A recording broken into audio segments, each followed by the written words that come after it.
estamos aqui reunidos para estudarmos um pouco mais aí do Livro dos Espíritos. Já estamos na questão 107, 108, na noite de hoje.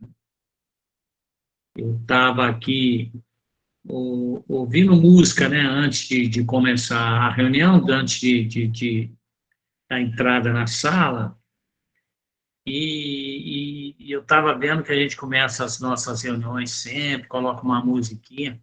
Isso me fez recordar o quanto nós já superamos alguns preconceitos, né? Porque eu me lembro bem quando a música veio para a doutrina espírita, né? Para as reuniões, e sofreu de alguma forma assim um preconceito, né? Teve várias críticas de que era um comportamento igrejista, enfim. E na mocidade até que era normal, isso era coisa de reunião de juventude, aqui na reunião pública do centro espírita não podia ter música, bom, enfim, vicia, concentra, bom, eram críticas de todos os matizes, né? E isso me faz pensar na discografia do nosso irmão X, né, através do abençoado Chico Xavier, em que fala exatamente quando Jesus vem receber Maria, né? Que Maria está desencarnando, né? E apesar do Cristo ali estar, toda uma corte celeste, ela opta, né? Em fazer uma última visita, pelo menos, antes de ser recebida, né, nos esplendores do mundo espiritual, merecidamente, na condição daquele espírito, né, que é a Maria. E ela vai lá ao Esquilino, né, a cadeia pública, onde naquele instante estava repleto de criaturas, de cristãos, né, do princípio do cristianismo, e todos eles esperando serem consumidos pelas feras no Coliseu Romano, nos espetáculos dantescos, e alguns desesperançados, é natural, sofrendo, com medo, e Maria toma uma decisão importantíssima, né? Que foi sugerir, né, a uma jovem que lá estava também no cárcere, que ela cantasse. Maria se aproxima e diz a ela: cante, filha. E ela começa a entoar um hino de louvor, e começam as vozes se juntar, e Maria, quando deixa para continuar o seu rumo, recém-desencarnada para os páramos celestes, ela deixa a cadeia brilhante, espíritos, obviamente, atraídos pelaquela música, pelas vibrações que aquelas letras evangélicas proporcionaram, e é realmente uma dose de energia, de esperança, de consolo, de coragem. Isso explica os cristãos marchando, para serem devorados pelas feras, cantando hinos de louvor, né? Então, a música com essa importância fantástica, né? Ainda teve momentos de muito preconceito. Então, eu quis só fazer esse adendo, porque a gente começa sempre com música, né? E ainda pode ser que alguém ainda questione, puxa vida, música, né? Então, está aí a importância da música, dada por Maria. Aí, não precisamos dizer mais nada. Bom, nós ficamos hoje encarregados de conversarmos e trazermos à baila aqui o que diz o Livro dos Espíritos na questão 107, 108. O nosso confrade, nosso amigo aí, nosso irmão Pedro, há 2 semanas tem feito um trabalho muito legal na Ordem dos Espíritos, porque nós estamos estudando. E agora vai vir a segunda ordem, que se trata dos bons espíritos, e a primeira ordem, que se trata dos espíritos puros. Para falar, então, dos bons espíritos, a segunda ordem, pensei aqui algumas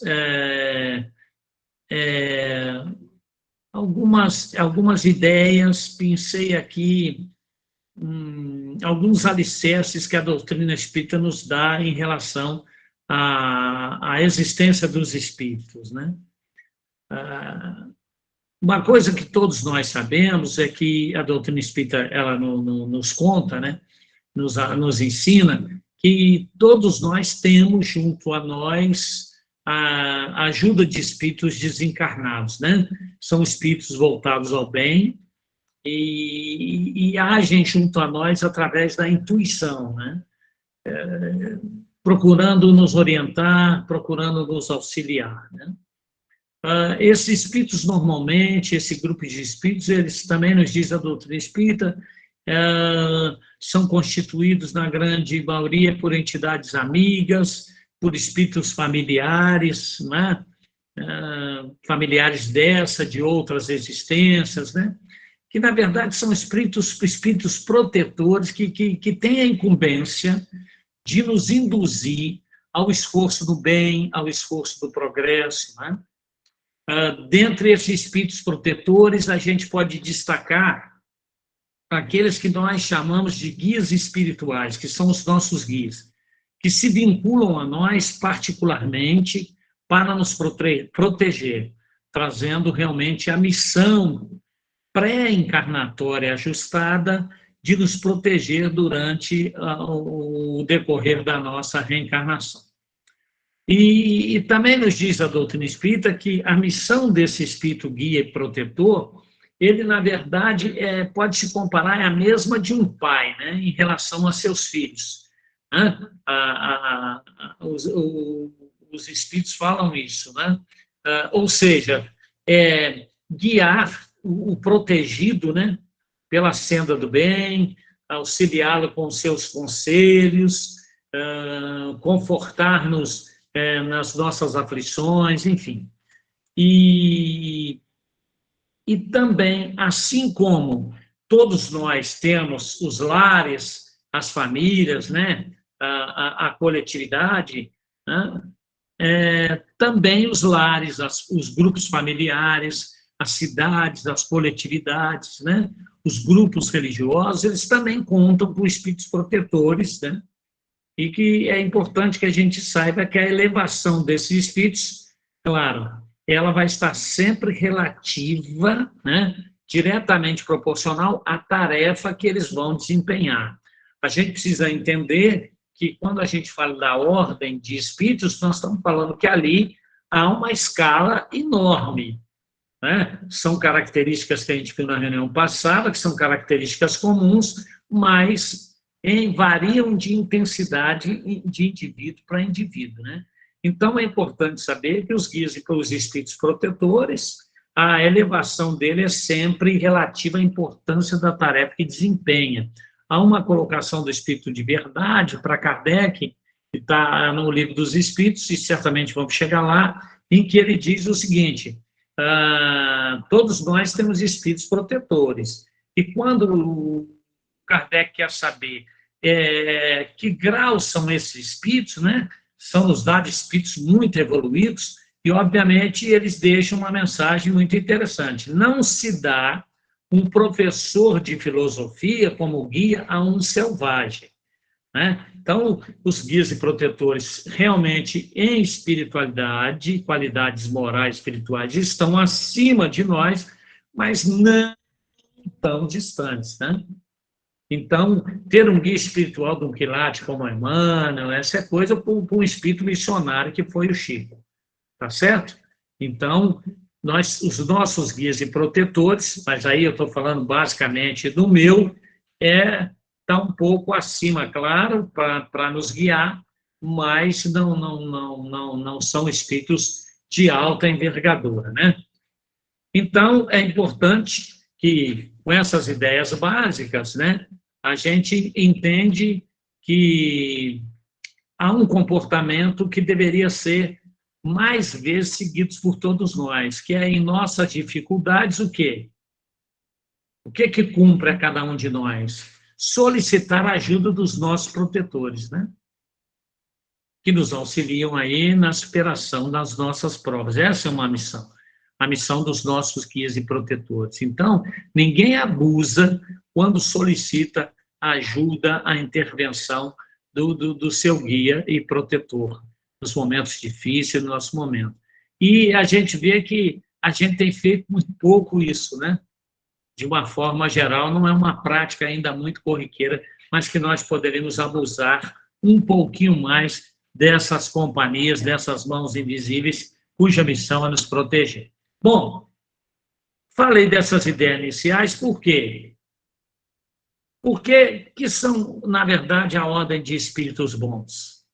É onde está incluído a maioria, no nosso contexto, dos nossos guias e protetores. Tá? Então, os nossos guias e protetores, dentro dessas características, que a gente vai ver aqui algumas características importantes, são características de guias e protetores, né? Guardadas as devidas proporções do próprio tutelado. Né?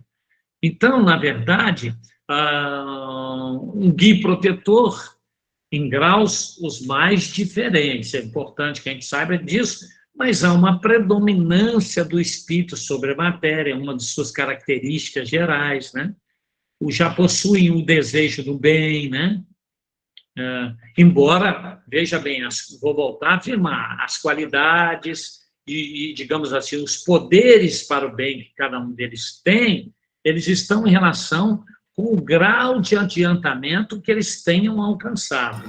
Então, também são espíritos em busca de um burilamento, em busca também de uma iluminação, que certamente possuem os seus tutores, também os seus guias e protetores, né?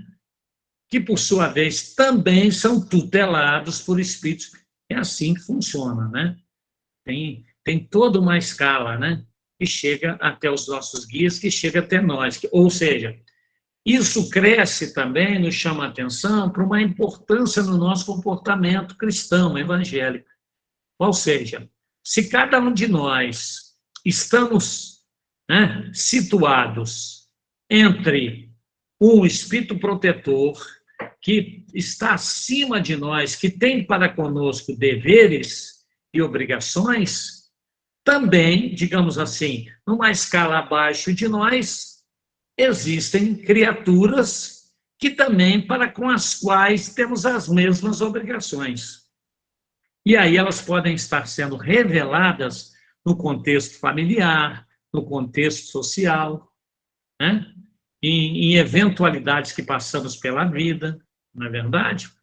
Quando nós passamos por situações, por eventos desagradáveis, em que criaturas muito ligadas à matéria, de alguma forma, agem contra nós, sejam de forma mais agressiva, sejam de qualquer forma que tenham o intuito de nos prejudicar diretamente.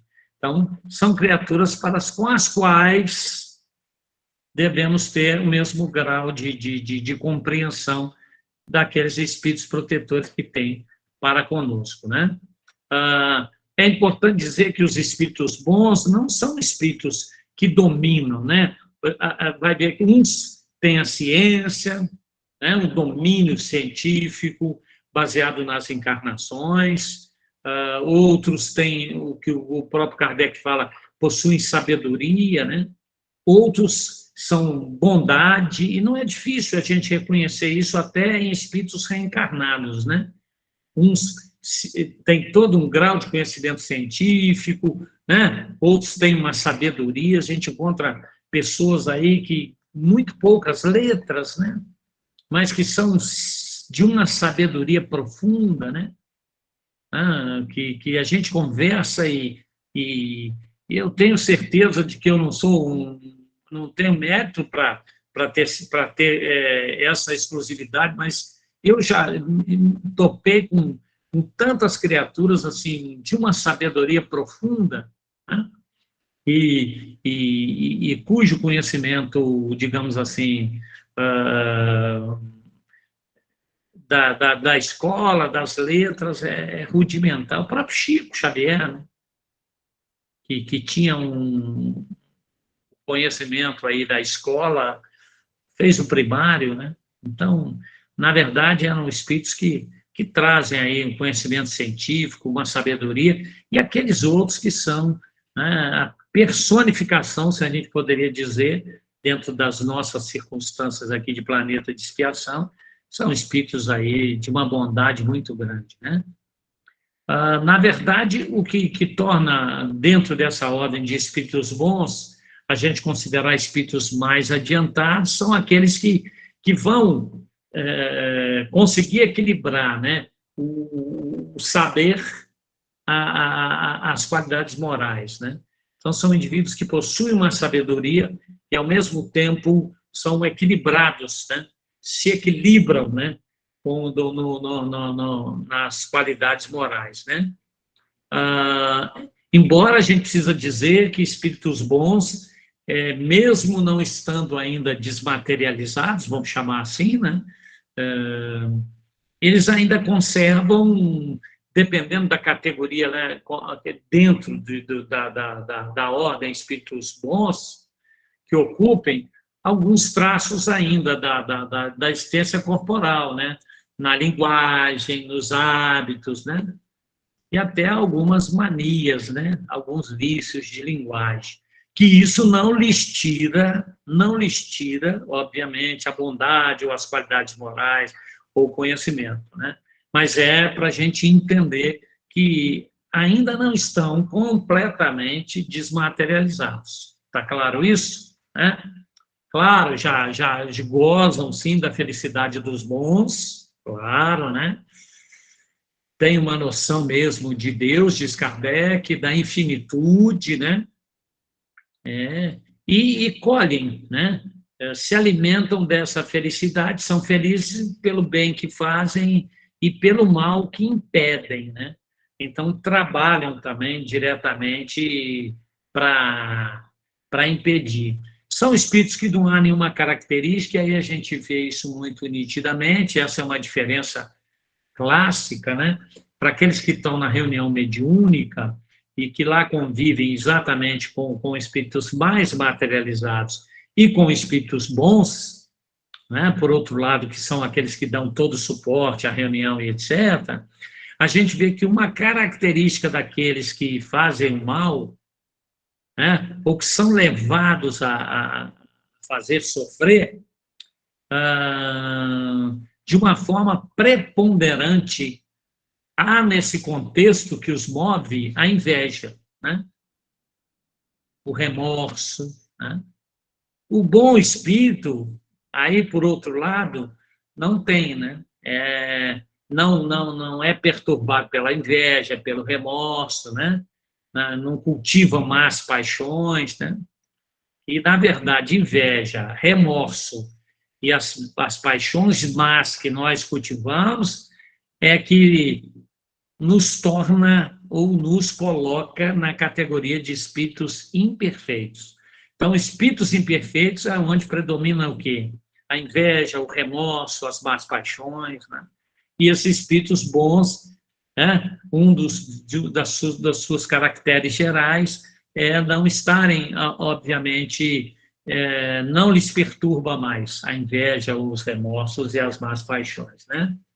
Agora, eles também, é uma pergunta, têm que passar por provas? Claro, tá, claro, vão passar por provas, também vão ter suas expiações, né? Até que atinjam o que chama de perfeição. Ainda não são espíritos perfeitos, né? Também os nossos guias e protetores vão suportar provas aí, vão reencarnar, né? Hoje estão acima de nós, né? Agora, na condição de espíritos, as suas características, do seu modo de atuação também predominante, dos espíritos bons, são suscitar em nós, nos influenciar bons pensamentos, né? visando nos desviar da senda do mal, obviamente respeitando demais o nosso livre-arbítrio, as nossas decisões, né?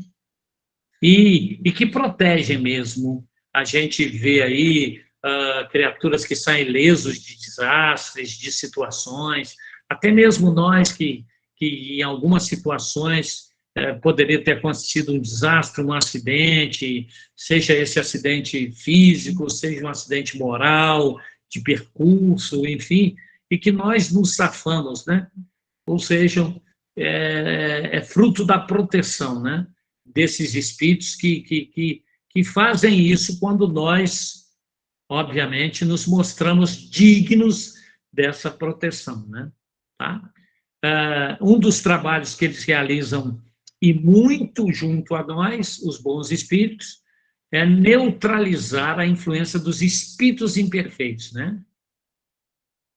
Por quê? Porque, como a gente diz, o mundo espiritual e o mundo material, a gente está em profundo intercâmbio, né? Profundo intercâmbio. Já imaginou se nós não tivéssemos o suporte, a presença, o apoio e a proteção de bons espíritos? Dá para imaginar, assim, vamos falar aqui, de que todos os guias e protetores dos bons espíritos tirassem férias, fossem lá para, sei lá, Sírios, né? E nós ficássemos aqui, falei Sírios por causa da Alcione, lá do livro Renúncia, que, como se eu tivesse, como se eu falei de Sírios aqui, numa naturalidade, como se eu tivesse já passado algumas férias lá, né? Então, na verdade, mas foi uma referência lá do livro da Alcione, Renúncia. Bom, voltando aqui, já imaginou essa situação em que nós ficássemos sujeitos a nós mesmos para nos protegermos da influência dos espíritos imperfeitos, invejosos, que incitam-nos às más paixões, hein? Impensável, né? O equilíbrio está exatamente na presença dos bons espíritos nesse intercâmbio, né? Então, digamos assim, nessa receita de convivência, vamos chamar assim, esse ingrediente importantíssimo é a presença dessa segunda ordem chamada de bons espíritos. Por quê? Porque são espíritos ainda não são perfeitos, né? Veja bem, né? Com característica, mas já não há o predomínio da matéria sobre eles, embora sejam espíritos aí, né? Isso ficou claro, né? Para nós. Alguma dúvida? Ou seja, não são movidos aí também vou dizer aqui que os espíritos dizem para nós, essas três palavrinhas que têm sido aí, que impedem as nossas feridas de cicatrizarem, né? Impedem a ação de qualquer antibactericida, de qualquer antibiótico, impedem, né? Ou seja, orgulho, egoísmo e ambição. Então, isso, obviamente, gera ódio, gera rancor, gera ciúme, gera inveja, não é? E não são características desses bons espíritos. Então, não se movem por orgulho, não se movem por egoísmo, não se movem por ambição, né? E, portanto, não experimentam ódio, não experimentam rancor, não experimentam inveja, não experimentam ciúme, né? E aí, a forma como lidam o fazem, como diz o texto, o bem pelo bem, né? Kardec divide em 4 grupos. Isso foi uma mudança feita lá na segunda edição, lá, do Livro dos Espíritos, né? Antes eram 10, né? Então, agora ele dividiu em 4, né? Que a gente vai ver aqui também muito rapidamente. Dentro dos bons espíritos, tem aqueles que Kardec classifica como espíritos benévolos, a própria palavra diz, são a qualidade predominante é a bondade, né? Então, tem, às vezes, o conhecimento limitado, né? Porque o seu progresso foi muito maior no sentido moral do que no sentido intelectual, né? Então, são espíritos aí muito bondosos, né? Não possuem um conhecimento intelectual, né? Então, mas são espíritos aí que moralmente progrediram e muito, né? Obviamente que existem também aqueles espíritos que já vão se distinguir muito mais pela extensão digamos assim, dos seus conhecimentos, né? Preocupam-se menos com as questões morais, né, do que com com a natureza científica, né? Porque tem uma maior aptidão para tal. Eu não estou dizendo que eles são não moralizados. Eu disse que eles se preocupam menos, não quer dizer que eles abominam as questões morais, né? O foco está onde, né? Acho que a gente vê isso na própria literatura espírita, naqueles que produzem literatura espírita, né? Tá certo? Ninguém pode dizer que o Leon Denis é um imoral, né? Mas podemos dizer que Camille Flammarion é um espírito que tem um foco muito mais científico, né?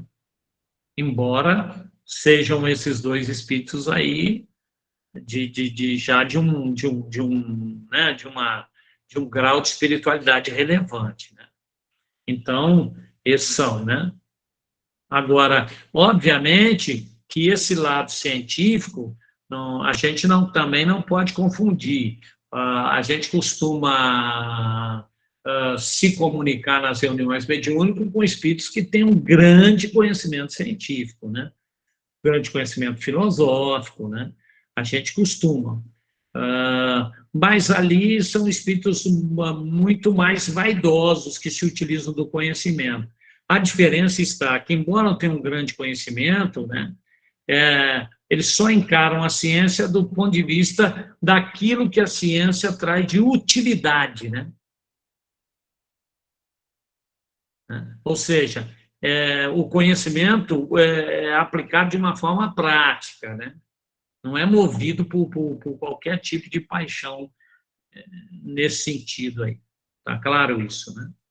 Tem também, claro, se tem os benévolos, os sábios, né, com o grau de intelectualidade científica, tem os espíritos que Kardec classifica como de sabedoria, né? São eles que possuem, digamos assim, desculpa, são eles que se caracterizam mais pela moral, né, de ordem mais elevada, né? Mesmo sem possuírem aí limitados conhecimentos, eles têm uma capacidade intelectual que lhe favorece, como diz o texto, né? Possui, né, um juízo reto, né, sobre essa relação nossa aqui, né, no mundo, o modus vivendi, as coisas, enfim. Né? E tem também o que o Kardec classifica também na ordem de bons espíritos, como os espíritos superiores. Esses, a gente já pode dar uma carimbadinha neles como espíritos missionários, né? Normalmente, são espíritos funcionários. Eles reúnem, de certa forma, a ciência, a sabedoria, a bondade, né? E são espíritos missionários, né? Chico estaria mediante essa, essa distinção aqui, desses caracteres, dessa divisão aqui do Kardec, como um bom espírito, né? Um espírito bom, né? De segunda ordem, né? Pela própria característica, a linguagem, né? Sempre se revela pela benevolência, né? Uma linguagem digna, uma linguagem elevada, né? Muitas das vezes, diz o texto lá na questão 107, até sublime, né? Esses espíritos, como diz Kardec, Kardec, obviamente, se utilizou muito, né, desses espíritos, porque é exatamente essa superioridade moral e espiritual desses bons espíritos, né, que fazem com que eles sejam, entre os outros, os mais aptos para nos darem noções exatas, né, sobre o mundo corpóreo, ou, digamos, sobre o mundo espiritual, né? Claro, dentro dos limites que lhe é permitido saber ou divulgar. Então, Kardec se utilizou dessa categoria de espíritos que eram missionários, obviamente, vieram dar sustentação em Kardec. Então, São Luís, o espírito missionário, né? Um espírito superior aí, né? E Fênelon e tantos outros que contribuíram aí, né? Com a codificação kardeciana, né? Então, sempre aí, né, espíritos já desprendidos das ligações terrenas, né? Não que não tenham preocupação conosco, estão ligados e estão comprometidos ao desenvolvimento do planeta, né? E estão junto aí. Alguma dúvida aí da segunda ordem, para a gente passar para a primeira ordem? Para falar sobre espíritos puros, tudo bem aí? Deixa eu tomar uma aguinha aqui de São Lourenço. Vamos lá. Espíritos puros. Está todo mundo dormindo aí, Celinha? Celinha, todo mundo tirou a câmera. Está todo mundo dando um cochilinho, Celinha. Tá não, Heraldo. Estamos aqui, ó. Alerta. Ô, Heraldo, eu estou achando que está cada um conversando com o seu espírito protetor, com o seu anjo da guarda. Eu acho que estamos fazendo um treino. Ô, Celinha, isso então é uma prova de inteligência, porque certamente o espírito protetor tem mais a entregar, além de ser uma companhia agradabilíssima. Hoje eu estava aqui ouvindo música antes de começarmos a nossa reunião, estava muito mais cedo, né? Todo mundo enrolado no cobertor. Eu estou desconfiado disso, Magda. E quando eu não tenho que falar aqui, eu tenho que revelar, eu também fico encorujadinho. Mas hoje, antes de começar a reunião, eu estava aqui e resolvi botar uma musiquinha aqui, porque eu ia fazer uma coisinha ali para comer e tal, né? E essa hora o Benjamin está aqui, aí eu estava sentindo um pouquinho de falta, porque a casa fica e eu estou sozinho aqui com gato e cachorros. Então, não estou sozinho. Mas, e aí eu sentei aqui para comer uma sopinha, né? Uma invenção de moda, e aí senti uma presença espiritual, né? Que é muito interessante de um guia, de alguém, não dá para identificar, mas fluidicamente sim, né? E a música tinha muito a ver com a coisa, ajuda na emoção e tal. Então, quando você diz isso aí da gente estar conversando, eu acho um ponto importante, porque às vezes que a gente estudou, acho que nós já até fizemos um estudo sobre isso, não vou lembrar se na quinta ou na segunda, né? Essas coisas se embaralham muito na minha cabeça. Mas que a gente falou dos guias protetores, da importância dos guias protetores na nossa existência, e que muitas vezes não são lembrados, né? A gente pede pelo guia protetor lá de quem do dirigente da reunião, né? A gente vai lá no Januário da Glória, que é legítimo, né? Não estou querendo diminuir a demanda do Januário, nem desviando a clientela, mas os nossos guias e protetores, a gente, né, acha que são espíritos que, inclusive, atuam muito diretamente a nós, tem uma grande possibilidade de nós absorvermos as suas intuições. Por quê? Porque há entre nós uma similitude vibratória. Não raro esses espíritos estão ligados a nós no passado, não é? Já convivemos juntos no teatro da vida, né? Tem as suas vidas cruzadas e entrelaçadas, temos um legado de reminiscências de vidas, de experiências vividas em comum, e que isso nos possibilita ter esse estado vibratório de muita facilidade de entendimento. Mais difícil até, às vezes, do que o Januário da Glória. Aí vocês vão falar assim, o Heraldo está falando uma heresia. Não, vou dar um exemplo disso. Né? Quando a Ivone, Dona Ivone vinha reencarnar, ela, obviamente, trouxe, era um processo expiatório, né?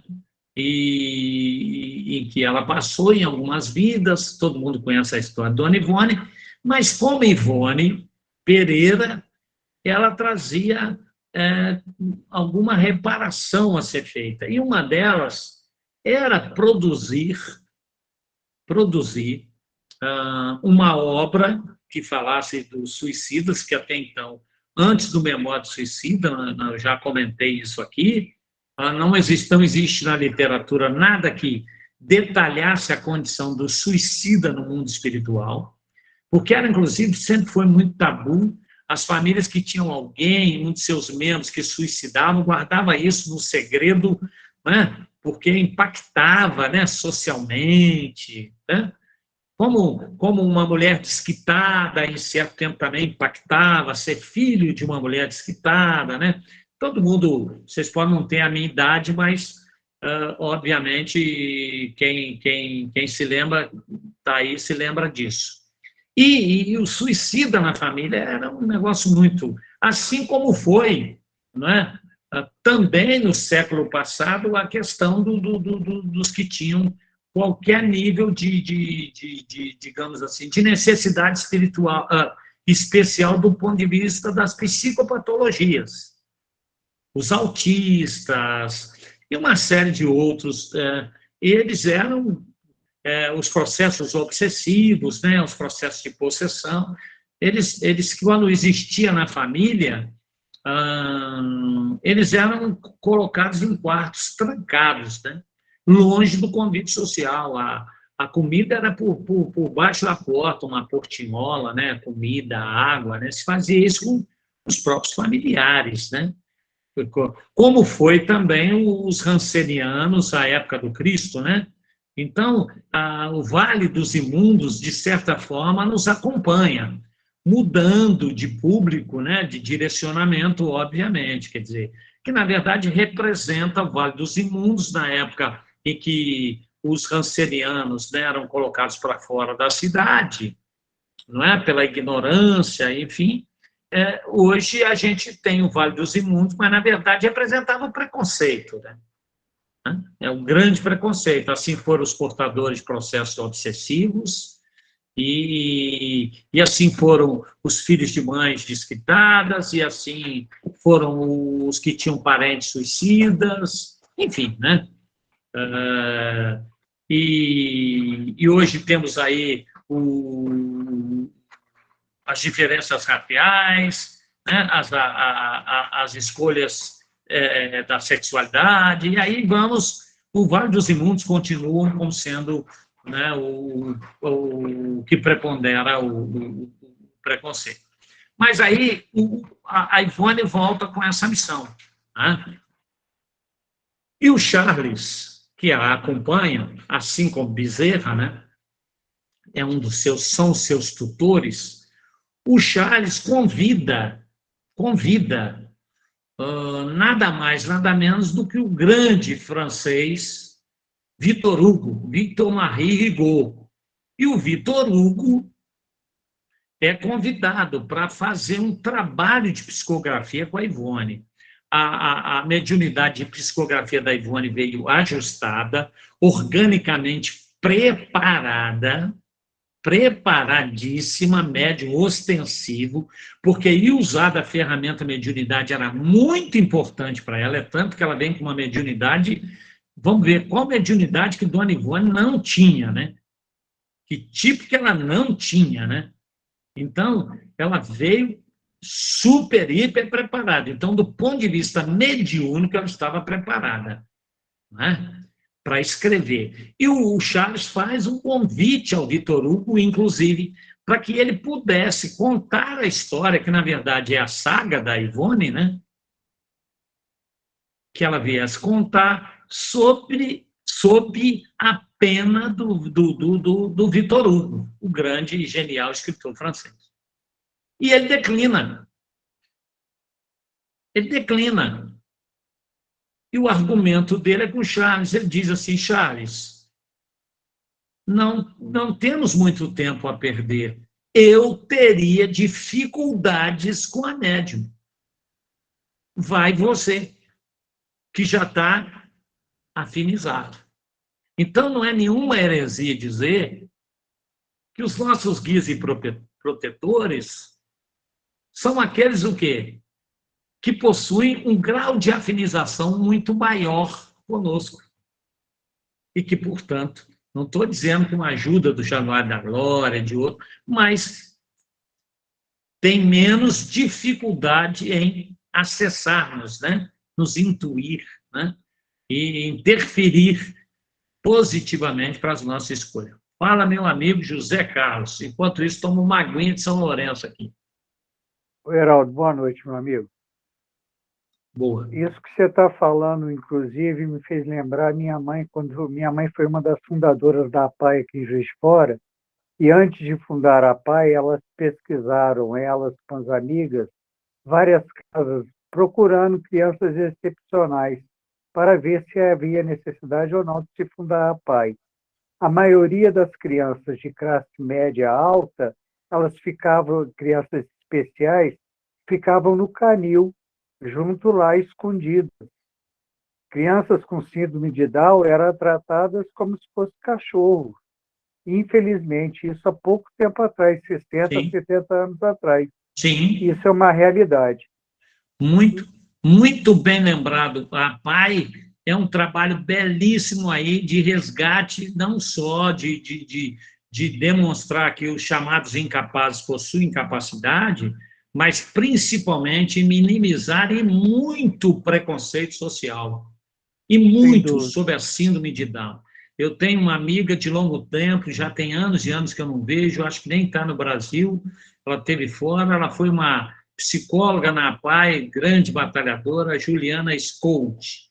Não sei onde anda a Julia Scout, mas conheço um pouquinho desse trabalho da APAE e obviamente, meu profundo respeito, é inspirador mesmo. Obrigado, Zé Carlos, foi perfeita essa observação, porque esse trabalho combateu, de certa forma, hoje eu vejo as síndromes, portadores da síndrome de Down, inseridos socialmente, trabalhando, namorando, casando, tendo filhos, morando sozinhos, se cuidando. Me emociona muito ainda ver tudo isso aí. Eu tive uma grande amiguinha que é portadora de síndrome de Down e minha amiga, enfim.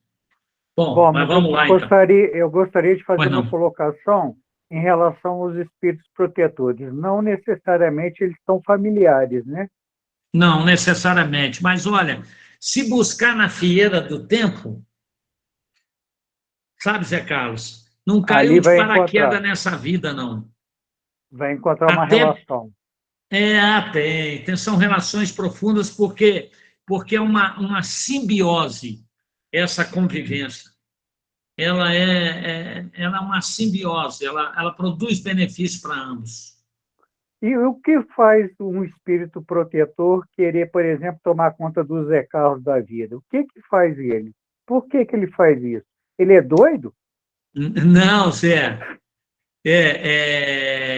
Vós, dizia o Cristo, meus discípulos serão reconhecidos por muitos se amarem. Eis aí o sustentáculo das relações dos espíritos para conosco ainda infantis e réprobos, calcetas e trôpegos nessa escala evolutiva. Porque, pelo amor de Deus, o meu espírito protetor deve sofrer com tanto barulho de carruagem que ele escuta de mim, rapaz. Não, é por muito nos amarmos. Só Obrigado, o amor, só o Heraldo. amor. Vou lá para os espíritos puros, então. Eu também trouxe aqui, me lembrei, tem um trecho lá no capítulo 1º, lá do livro A Caminho da Luz. Nós andamos lendo A Caminho da Luz, ou pelo menos andei dando os spoilers aí, para todo mundo pegar o A Caminho da Luz. Eu não vou dizer, mas eu me lembro de gente que disse para mim, vou pegar o A Caminho da Luz. Mas está lá na Gênese Planetária, no capítulo 1º, então eu trouxe o A Caminho da Luz mais uma vez para lembrar quem ia pegar o A Caminho da Luz, que é um livro fascinante, importante, maravilha, nos posiciona demais em relação à história da civilização, nos abre um olhar fantástico, desde as raças adâmicas, ao que nós estamos fazendo, de quem somos, de onde viemos e para onde vamos. Né? Então, é muito legal o A Caminho da Luz. Lá no capítulo 1º, que se chama Gênese Planetária, né? O Emmanuel fala sobre a comunidade dos espíritos puros. Então, vou pedir licença de vocês para ler na íntegra, para não perder aqui o texto belíssimo do Emmanuel aqui.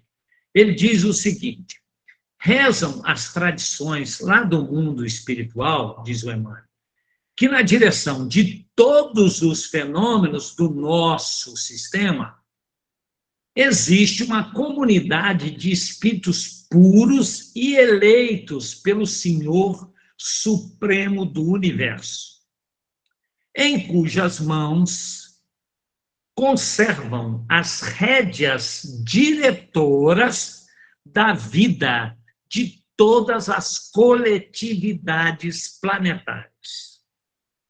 Essa comunidade, vai dizendo o Emmanuel lá, de seres angélicos e perfeitos, da qual Jesus é um dos membros divinos, ao que nos foi dado saber, diz Emmanuel, apenas essa comunidade se reuniu nas proximidades da Terra para a solução de problemas da organização e da direção do nosso planeta, apenas por 2 vezes em todos esses milênios conhecidos. Quais foram?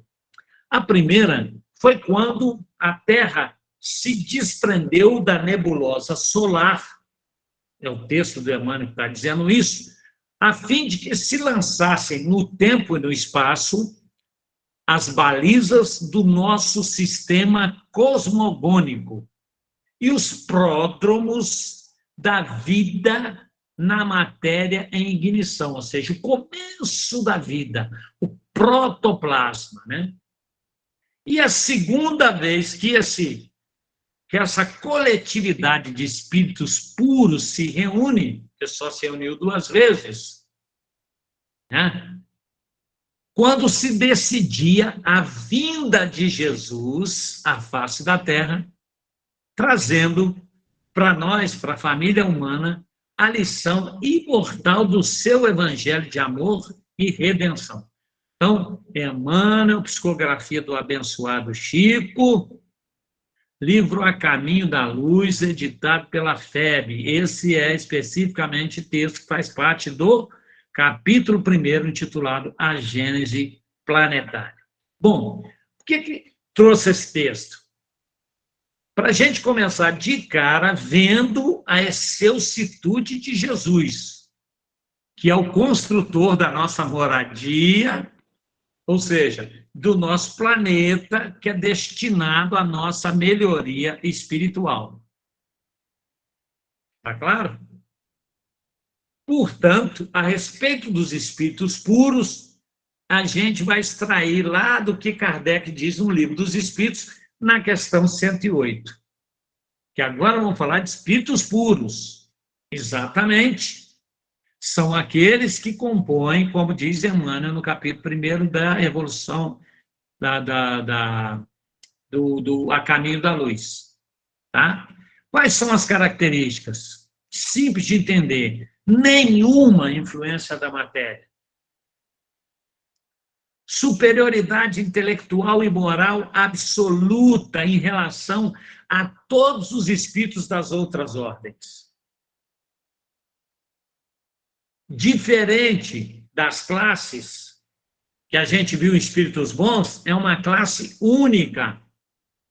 São espíritos que percorreram todos os graus da escala e se despojaram de todas as impurezas da matéria. Como alcançaram, né, a soma de perfeição do que pode, né, digamos assim, dentro das nossas concepções da criatura, não tem mais o que sofrer prova nem expiação. Não estão sujeitos mais a reencarnarem em corpos perecíveis. Tá? Não vão reencarnar em corpos perecíveis, essa matéria. Né? São espíritos que possuem uma felicidade inalterável. Por quê? Porque não estão, ao contrário de nós, não estão submetidos às necessidades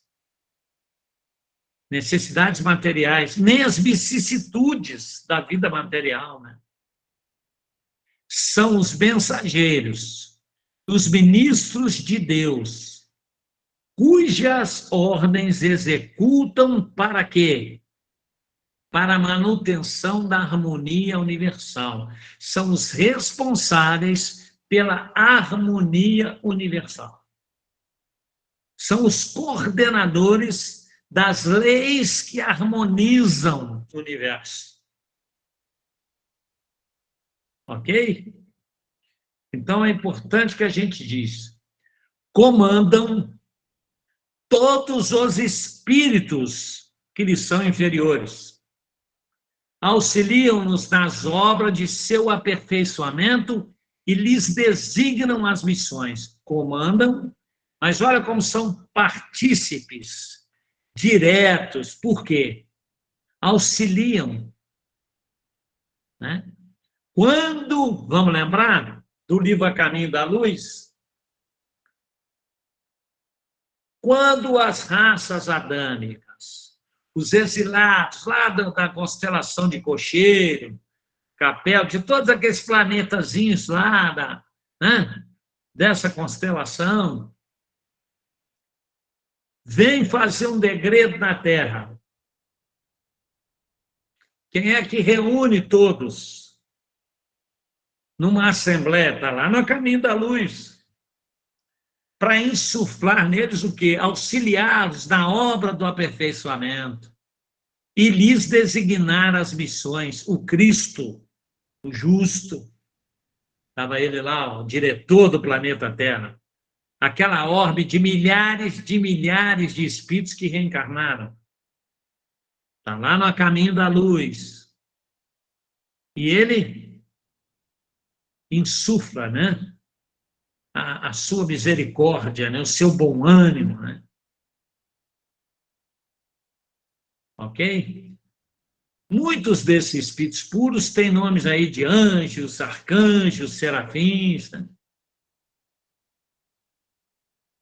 E dizem aí que até nós podemos estar em comunicação com eles. Claro que podemos, né? Claro que podemos. Não estou dizendo que o Heraldo pode. Mas Chico não se comunicou com Maria, que não é um espírito puro, não está nessa ordem. Mas, claro, né? Claro. Maria de Magdala não foi recebida pelo Cristo? Não é o Heraldo que se comunica, pode se comunicar, mas também podemos, são acessíveis sim, né? Ok? esses são os espíritos puros. Então, essa é uma ordem, obviamente, que a gente precisa entender, que dentro do grau de pureza também tem, né, uma variância, né? É muito variável, né? Ok? Então, esses são os espíritos puros. Celinha, que eu tinha para dizer. Hoje terminei um pouquinho, se alguém quiser, né? Porque alguém sempre quer fazer uma pergunta, aí para a gente não atropelar o horário, como tem acontecido às vezes, algumas vezes, e é legítimo, é tão ruim deixar as pessoas no vácuo, né? Fica aí se alguém quiser. Ainda é cedo. Isso, temos mais 10 minutos. Maria Reis levantou a mão, Geraldo. Pronto, Maria Reis, não vai ficar igual da outra vez que você ficou sem poder se expressar. Vamos lá. Pois é, não, mas não é isso, não. Eu só quero pedir para você não esquecer que você ficou me devendo, né, umas respostas, mas pode ser para outras vezes, sem problema algum. Sobre o quê? Doação de órgãos. Lembra que a gente adiou para outro dia? Não precisa ser hoje, nem na próxima. Eu acho que a gente adiou, foi para a reunião que a gente faz, o Espiritismo Explica. Ah, sim, pode ser para qualquer pessoa, não quero que esqueça. Eu estou curiosa. Você está curiosa sobre? Doação de órgãos. Isso, sim, eu me lembro, está certo. Na visão da espiritualidade. Isso. Okay? Bom, vamos fazer assim, no próximo Espiritismo Explica, é a primeira pergunta que eu vou buscar material na doutrina espírita para orientar todos nós. Isso, você não é estranho a isso, né? Conforme você falou. Não, sou doador. Isso, pois é, isso já me animou mais ainda. Fui na fonte certa. Agora vamos continuar, né? O que a gente está, onde paramos. Isso. Está em aberto aí para quem quiser fazer uma colocação, a me ajudar a complementar aí. Nós somos um grupo, né?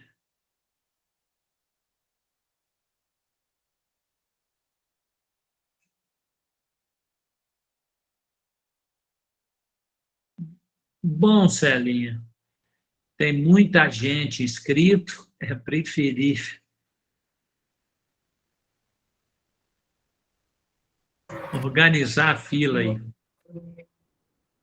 Heraldo, estou achando que o pessoal ficou animado com os espíritos puros. Tá bom. Né? Mas me fala uma coisa, Heraldo. Existe de vez em quando, as pessoas colocam uma questão. Espírito puro tem perispírito? É uma pergunta muito legal. A gente já falou aqui, já estudou, que tem a parte do perispírito que é, obviamente, tirada dos fluidos do planeta e que se reencarna. E, obviamente, que espírito tem uma parte que, se o espírito é uma fagulha, né, digamos assim, para a gente entender, o espírito não vai ser visto nunca sem algo que, de alguma forma, dê forma a essa fagulha.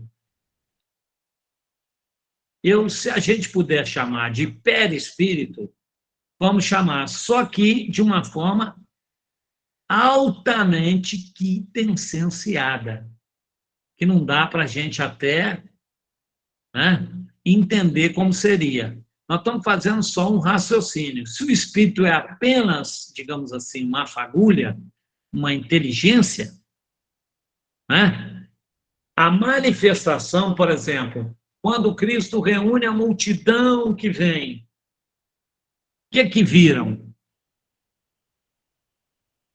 Viram, de certa forma, uma forma. Essa forma não é a forma do espírito, é algo que o reveste de uma matéria aí, né, mais quintessenciada no estágio que a gente nem imagina. Se confunde até né, e não ser matéria.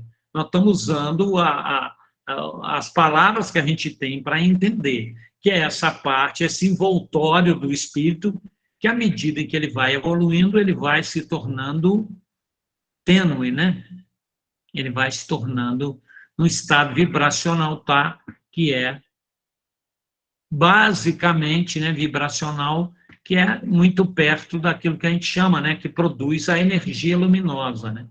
Daí essa luminosidade, a gente até já estudou sobre isso, da luminosidade do perispírito, por que o perispírito brilha, né, nos espíritos mais evoluídos, e a capacidade dele de ser irradiante, né, e a velocidade vibracional ali, né, e isso, à medida em que vai se tornando mais rarefeito ali.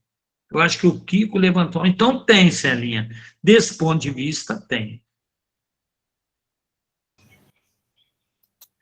E é matéria, tá? Agora, numa forma mais... Por quê? Também estamos baseando na colocação. O universo é o quê? Deus, espírito e matéria. O que não é espírito e não é Deus é matéria. É o meu amigo Kiko, que eu não vejo há muito tempo. E aí, tudo bem, gente? Boa noite. Agora a dona Regina está aqui em casa, estou podendo participar, né? Aí fica menos difícil, mais fácil. É o seguinte, eu estava pensando aqui, a gente acabou de estudar espíritos de terceira, segunda e primeira ordem, né? Sim. E dentro dos espíritos de primeira ordem, então são os espíritos puros, classe única. Entre eles está Jesus, né? E a gente começa a se relacionar com Jesus há mais de 2000 anos, né? 2022 anos, a gente se relaciona com Jesus, assim, tem notícia de Jesus mais diretamente, né? Quando ele encarna para trazer, como disse Emmanuel, as suas lições sublimes de amor, né? De perdão. Mas, assim, a gente sempre diz, e a gente acha, que Jesus está muito longe da gente, porque está na perfeição, né? E nós estamos muito longe da perfeição, né? Então a gente acha que está muito longe. Aí, que sentido que a gente pode... que isso em que quantidade, em que nível isso é verdade, que ele está tão longe assim, né? Ou seja, se eu sou um espírito de terceira ordem, tá? Jesus está tão longe assim de mim, quando o Zé Carlos disse, você também se manifestou dizendo assim, puxa vida, o meu espírito orientador, protetor, né? Nossa, tem trabalho comigo. Ô Zé Carlos, comigo também. O meu tá complicado pro lado dele, né? Todos nós, Kiko. Mas, assim, e você disse, Heraldo, que os nossos espíritos protetores, orientadores, eles são mais adiantados do que a gente, mas não são tão adiantados a ponto que ficaria incompreensível para nós as orientações, né? Mas essa não é uma cadeia, uma rede, uma trama que nos aproxima de Jesus? Sim. Seria isso a ideia. Eu entendi perfeitamente. A primeira coisa que a gente precisa desconstruir é a questão de perto e longe, que são características físicas. Por exemplo, eu posso estar muito próximo a você e você distante de mim. Não estou sofismando. Por exemplo, vamos pegar um exemplo clássico. Meu pai e eu somos um. Palavras do Cristo. Por não desconstruir a ótica da nossa perspectiva humana, se confunde Jesus com Deus. Diz que essa afirmativa é uma revelação de que ele seria Deus. quando, na verdade, diz o quê? Quando eu digo eu e o Pai somos um, há entre nós uma proximidade de comunhão. Eu sei o que o Pai pensa. Percebe? Os espíritos imperfeitos têm ao seu lado, ligado, presentemente, o amor do Cristo, que é o amor que cobre a multidão de pecados, portanto, todos nós.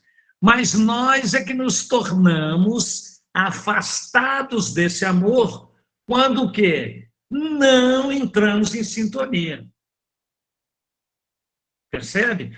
Então, o mais ínfimo do ser, né? Aquele ser que está lá, unicelular, que seja, reside nele o amor de Deus, para que a gente possa entender, né? Percebe? É o que também não tiraram, né, a lente das nossas convenções humanas, né, para dizer que nós somos criados à imagem e semelhança de Deus. Então, Deus tem que ter 2 braços, 2 pernas, 2 olhos, uma orelha, entendeu? Qual é a forma de Deus? Assim, é que eu tenho, eu não vou dizer inveja, mas que não existe inveja boa, né? Mas às vezes eu fico com a carência, assim, de igual Jesus apareceu para Saulo e falou: Saulo, Saulo, por que me persegues? Né? Sim, às vezes dá uma podemos nos carência, não comunicar dá? com eles. É, Até mesmo digamos assim, um adversário da sua doutrina naquele instante. isso, né? Né? Equivocadíssimo, né? Sim, Assassino Jesus de estava cristão, próximo de Paulo. Paulo é que assassino de estava cristão, apartado dele. é. Né? E Jesus traz ele para uma missão, né? Sim. Né? E aí E ele essa se pergunta torna, e aí ele se torna esse monstro que o cristianismo deve, né? A missão de Paulo é fundamental para que hoje no Ocidente não há uma só criatura que não tenha ouvido falar de Jesus.